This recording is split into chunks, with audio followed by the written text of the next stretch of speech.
If you're losing sleep over the C player that you shouldn't have hired in the first place and now you need to let them go, then you need to watch this video. I'm going to cover exactly how to fire a bad employee without you worrying about them shouting at you, ruining your business on the way out, or even getting sued. First, you need to take care of the legal considerations. Lock down exactly what the issues are in a document and have it in black and white, so that it's not just down to culture, which you can technically still fire because of culture, but it's better to have it in black and white. A good preventive measure is making sure your contract has clear termination clauses as well. So for example, in this independent contractor agreement that I use for my talents that I place to my client, there are clear termination clauses which gives my client or me power to terminate the talent based on a few factors. You should have something similar in the contract with your employees. This is good because it makes sure that both sides understand what the black and white rules are when it comes to terminating the contract. Next, you gotta prepare for the termination meeting.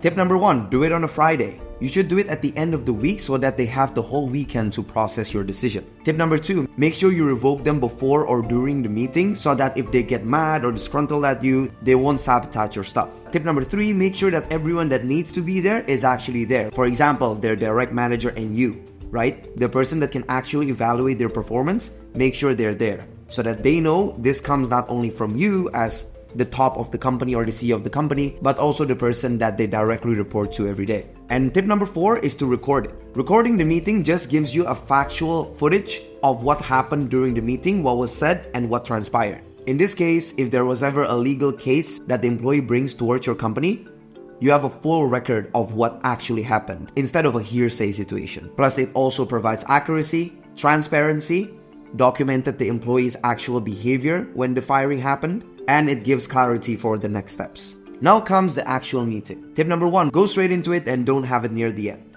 Tip number 2, say what you need to say and have full conviction. Let them know the decision is final so they don't spend the next 15 minutes begging and pleading their case. An example on how to announce it is as simple as something like this. Based on your performance and the feedback from your manager, we regret to inform you that you will be let go of your position in the next coming week, day, whatever time frame you have. This decision is final based on the discussions we had internally with your manager and other team members, and we wish you the best of luck in your next company. HR will help outline the details of the next steps and the offboarding and transition period before you leave the company officially.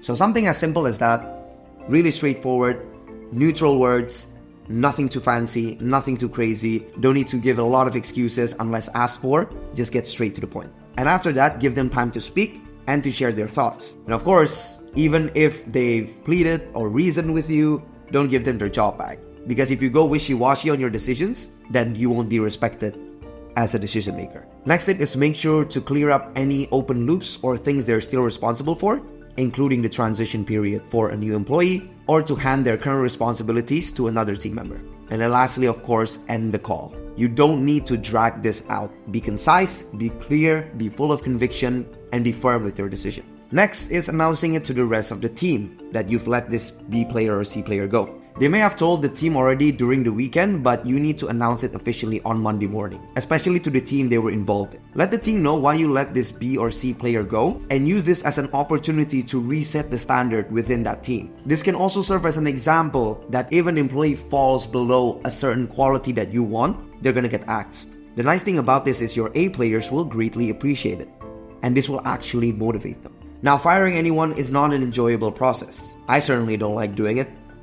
That's why it's really important for you not to hire these B or C players in the first place anyways. You don't want these type of people to be in your team from the very beginning. That's why you need to have a proper hiring process in place so that every new hire that you make is a good fit for your team and can actually do the job well so that it doesn't lead to the point where you have to fire them. So keep that in mind. That's exactly how to fire a bad employee if you have to. As I've already mentioned, it would have been better if you didn't hire someone that wasn't a good fit to begin with. And the best way to do that while still hiring A players and talented people remotely is by hiring overseas. But how do you find overseas A players and what is the process to get them to work for you? Well, if you want to learn more on how we can help you find and recruit these top A players overseas at a fraction of the cost, then click the link in the description below. On that page, there's a free video explaining how much you could save by hiring overseas A players and the time you'd save from getting the hire right the first time around instead of getting to the point where you need to fire them. The link is in the description. Click it now and I'll see you on the other side.